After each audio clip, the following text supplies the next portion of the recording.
통장 잔액 조회 문자가 울렸다. 술래는 화면을 한참 들여다봤다. 출금 500만 원. 잔액 120만 3,400원. 손이 살짝 떨렸다. 그런데 이상하게도 무섭지 않았다. 내가 내 돈을 쓴 거잖아.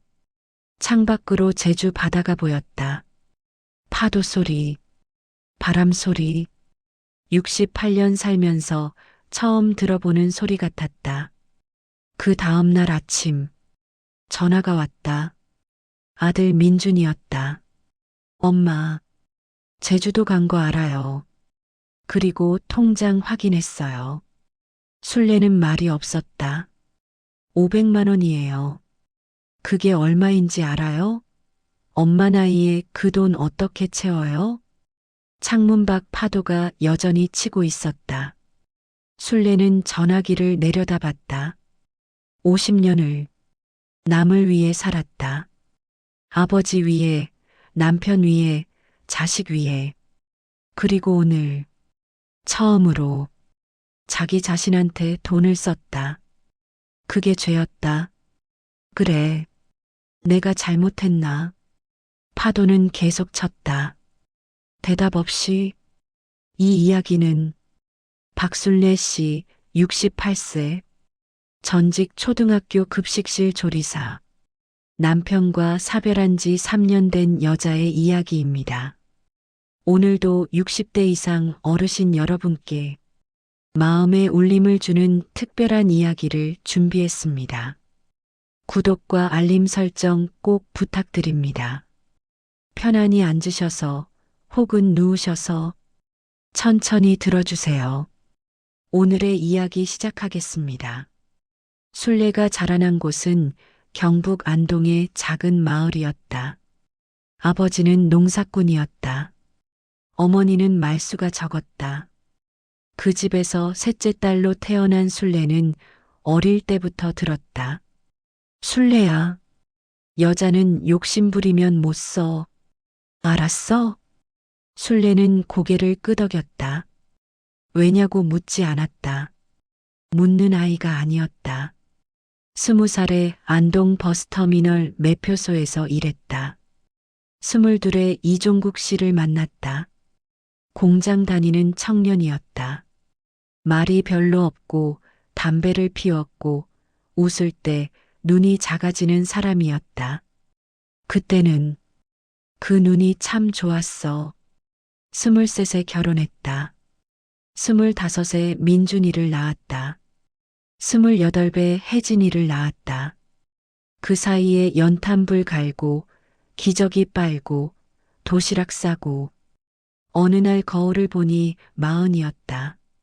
남편 종국 씨는 성실한 사람이었다. 술도 많이 먹지 않았다. 손 한 번 올린 적 없었다. 그런데 딱 한 가지. 돈 얘기를 하면 말이 없어졌다. 여보, 민준이 학원 2개 더 보내야 할 것 같아요. 돈 좀. 알아서 해. 알아서 하라는 말이 때로는 가장 무서운 말이다. 술래는 알아서 했다. 급식실 조리사 일을 시작한 것도 그때였다. 새벽 5시에 일어나 밥하고 국 끓이고 500명 아이들 먹이고 집에 와서 또 밥했다. 20년을 그렇게 했다.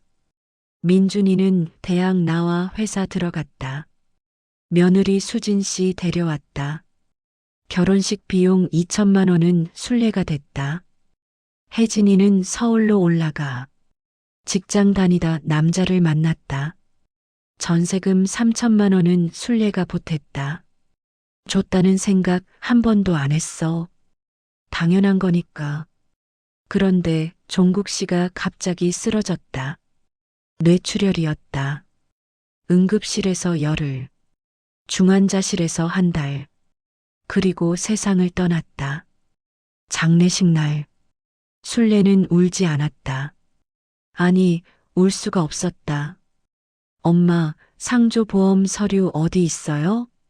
빨리 처리해야 해서. 그래, 그렇게 됐다. 종국 씨가 떠난 뒤 순례는 처음으로 혼자 밥을 먹었다. 식탁에 그릇 하나, 젓가락 하나, 텔레비전 소리만 있었다. 이렇게 조용한 거 처음이네. 그 조용함이 슬펐다. 아프지 않다면 거짓말이었다. 그런데 동시에 이상하게 무언가가 조금 열리는 느낌이었다. 자기도 모르게 종국 씨의 퇴직금이 들어왔다. 2,300만 원. 거기다 순례가 20년 모은 돈. 합해서 4,800만 원이었다. 엄마, 혜진이 전세 만기 됐잖아요. 좀 보태줄 수 있어요? 3천만 원이 나갔다. 어머니, 저희의 태권도 도장이랑 피아노 학원 등록비가 좀 모자라서요. 500만 원이 또 나갔다. 순례는 그때도 괜찮다고 했다. 당연한 거라고 생각했다.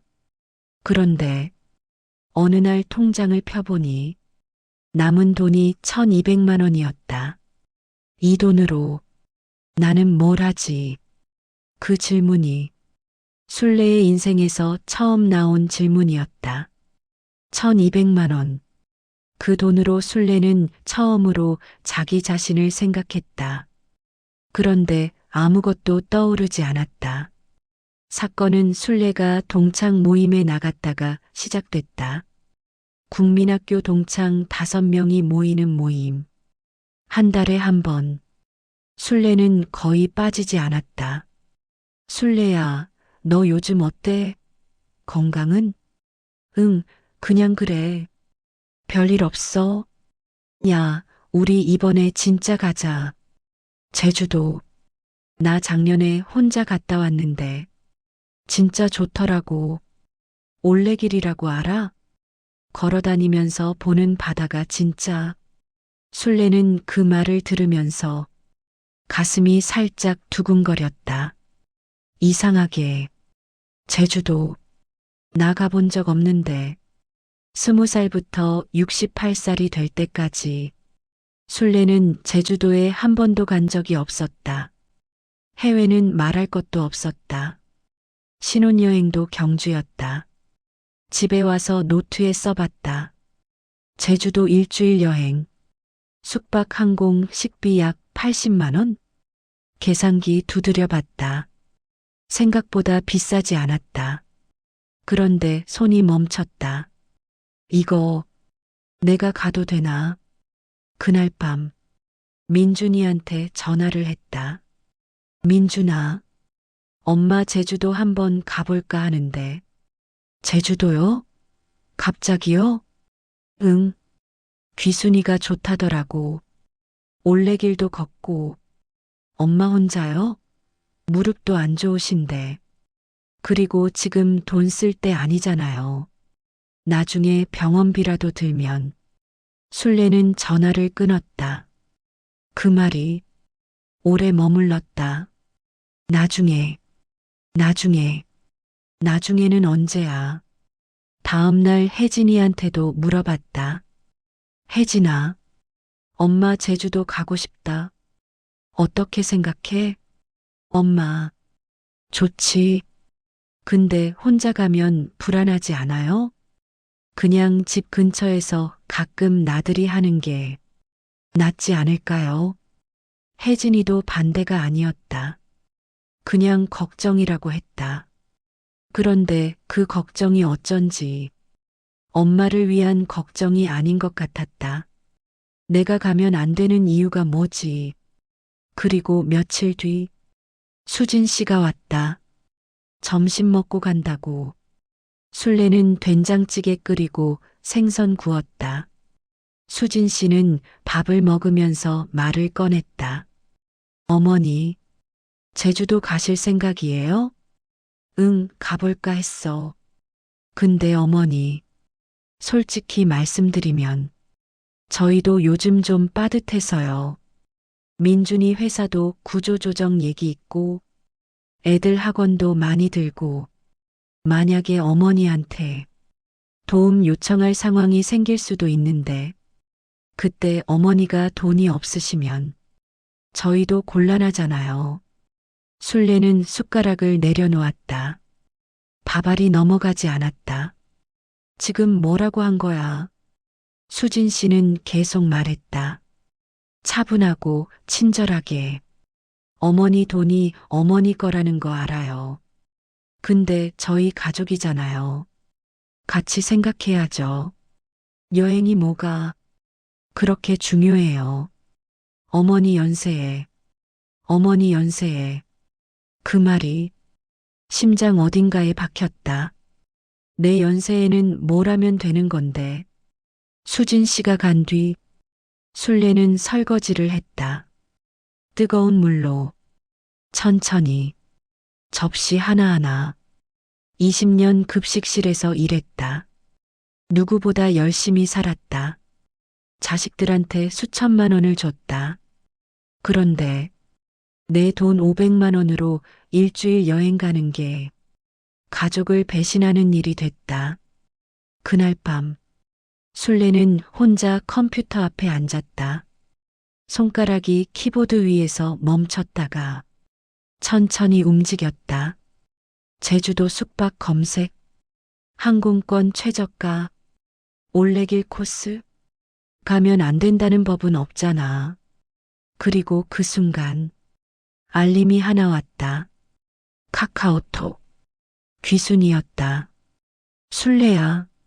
나 다음 달에 제주 게스트하우스 예약했어.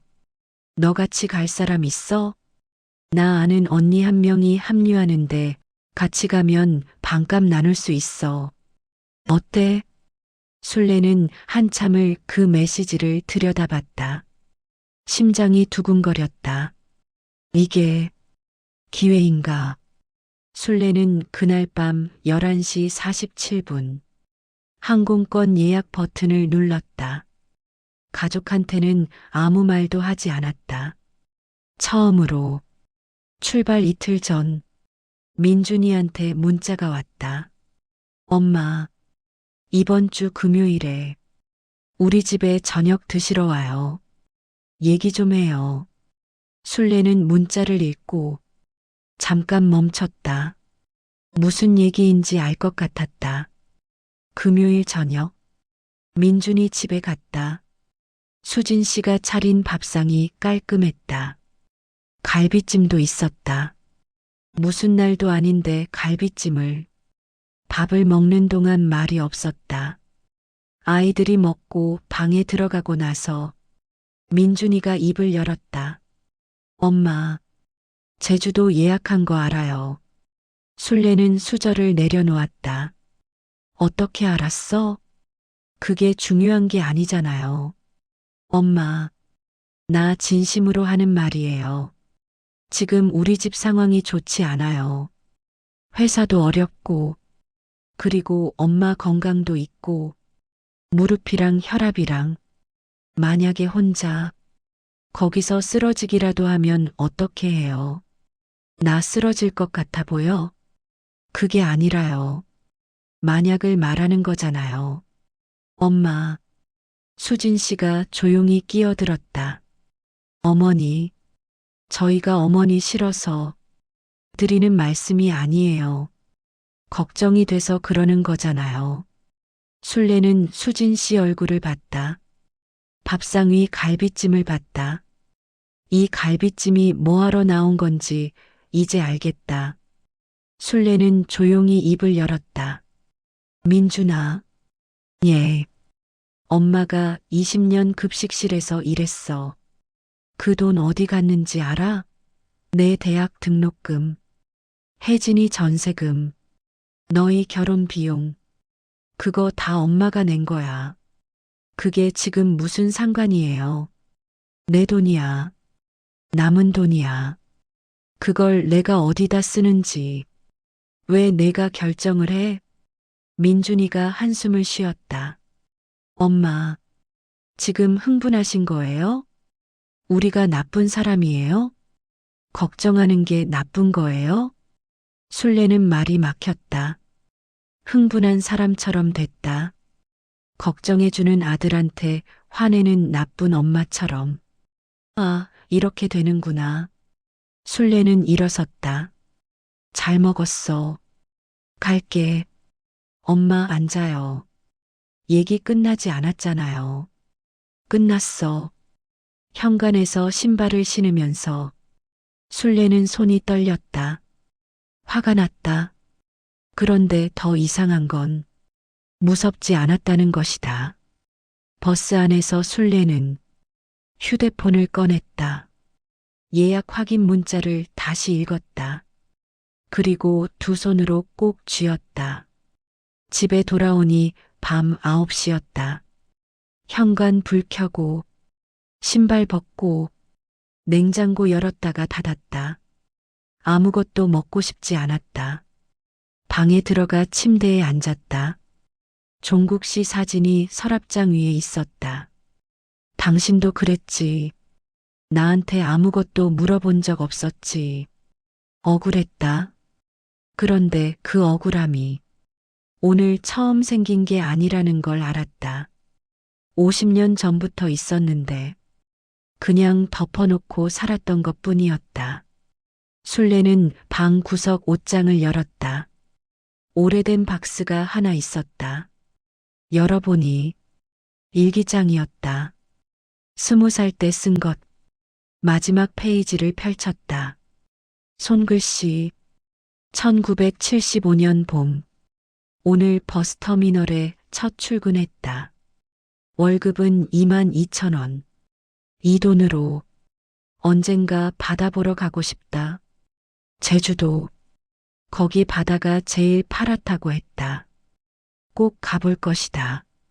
1975년. 20살 술래가 쓴 글이었다. 제주도. 손이 멈췄다. 50년이 지났다. 눈물이 나올 것 같았는데 안 났다. 그냥 조용했다. 창밖에 바람 소리가 들렸다. 옆집 텔레비전 소리가 벽 너머로 들렸다. 냉장고 돌아가는 소리. 술래는 한참을 그 일기장을 들고 있었다. 20살 자기가 50년 후에 자기한테 말을 걸고 있었다. 꼭 가볼 것이다. 술래는 일기장을 덮었다. 그리고 휴대폰을 들었다. 귀순이한테 문자를 보냈다. 나갈게. 그리고 다음 날 아침 여행 가방을 꺼냈다. 먼지가 앉아 있었다. 결혼 때 산 것 같았다. 이게 아직 있었네. 옷을 넣었다. 세면도구 넣었다. 일기장도 넣었다. 그리고 전화가 왔다. 혜진이었다. 엄마, 오빠한테 들었어요. 제주도 간다고요? 응. 엄마, 나도 솔직히 좀 그래요. 요즘 제가 좀 힘들거든요. 재정적으로 엄마한테 나중에 도움 받을 수도 있을 것 같은데. 술래는 가방 지퍼를 잠갔다. 혜진아, 예. 엄마가 너한테 빌려준 3천만 원 갚으라고 한 적 있어? 그건 갚으라는 게 아니야. 다만 엄마가 얼마 안 남은 내 인생에서 딱 한 번 나 자신한테 쓰는 것도 내가 이해 못 해줄 거야? 전화기 너머가 조용해졌다. 엄마, 나 다녀올게. 술래는 전화를 끊었다. 택시를 불렀다. 공항까지. 택시 뒷좌석에 앉아 창밖을 봤다. 아파트 단지, 슈퍼마켓, 지나가는 사람들. 다들 어디 가는 거지? 공항에 도착했다. 귀순이가 손을 흔들며 달려왔다. 그 옆에 낯선 여자가 있었다. 왔어. 이 사람이 내 언니 친구야. 오복순 씨. 오복순. 70살이라고 했다. 머리가 새하얗고 웃음이 시원했다. 안녕하세요. 저 제주 자주 와요. 아는 데 많아요. 잘 부탁드려요. 술래는 오복순을 봤다. 뭔가 편안했다. 이유는 몰랐다. 공항 출국장 게이트에서 술래는 뒤를 한번 돌아봤다. 그리고 다시 앞을 봤다. 제주 공항에 내렸을 때 바람이 달랐다. 서울의 바람은 건물 사이를 달리는 느낌이었다. 제주의 바람은 그냥 왔다. 막는 것 없이. 바람이 이렇게 냄새가 있구나. 오복순이 렌터카를 빌렸다. 직접 운전을 했다. 어디 먼저 가고 싶어요? 바다요. 그냥 바다. 오복순은 말없이 핸들을 돌렸다. 20분 뒤 성산 앞바다가 나왔다. 술래는 차에서 내려 그냥 서 있었다. 파도가 왔다. 바위에 부딪혔다.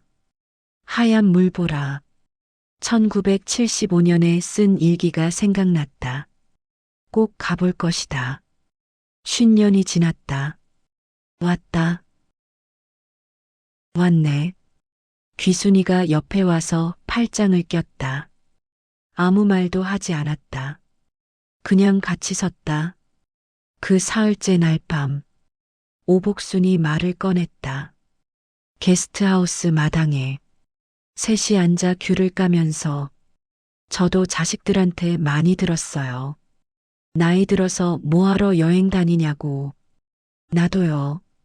우리 딸이 그랬어요. 엄마 그 나이에 뭘 하러 그래요?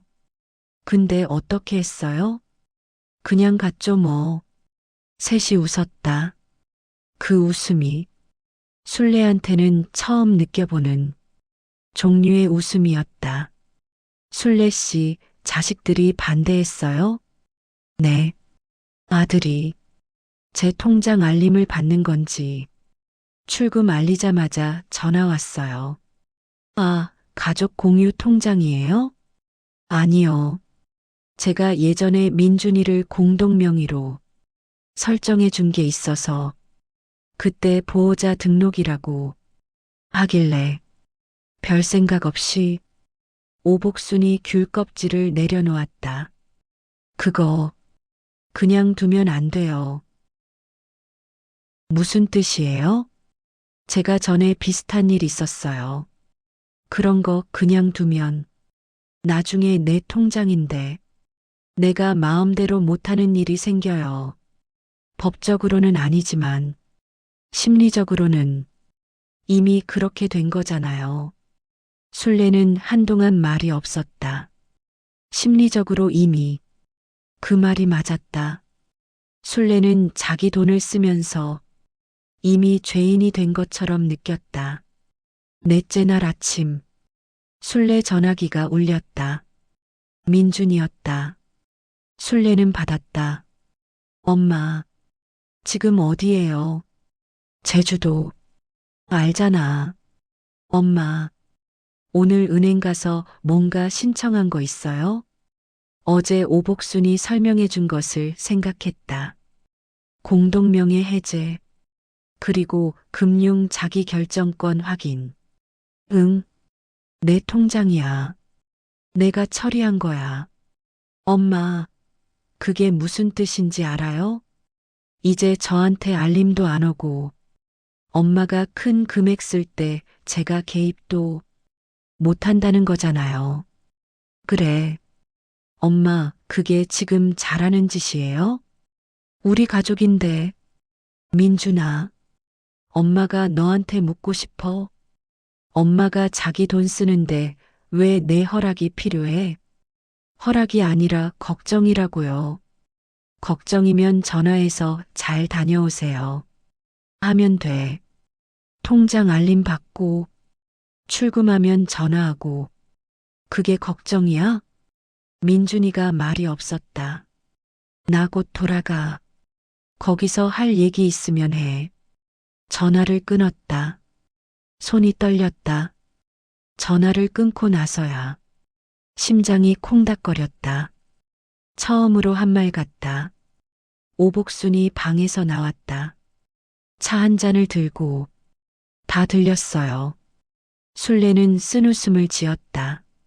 잘했어요. 그 말이 무게가 있었다. 저녁에 세 사람은 시장에 갔다. 흑돼지를 먹었다. 소주를 나눠 마셨다. 우리 이거 다음에도 해요. 2달에 한 번. 나 찬성. 술래는 잔을 들었다. 나도. 그날 밤 오복순이 조용히 말했다. 술래 씨, 저 사실 술래 씨 어머니 아시는 분이에요. 술래는 젓가락을 멈췄다. 술래는 숨이 멈추는 것 같았다. 저희 어머니를요? 제가 안동 출신이에요. 술래 씨 어머니랑 같은 동네. 복자 씨라고. 기억하세요? 복자 씨, 어머니의 이름. 복자 씨, 우리 어머니 이름인데요.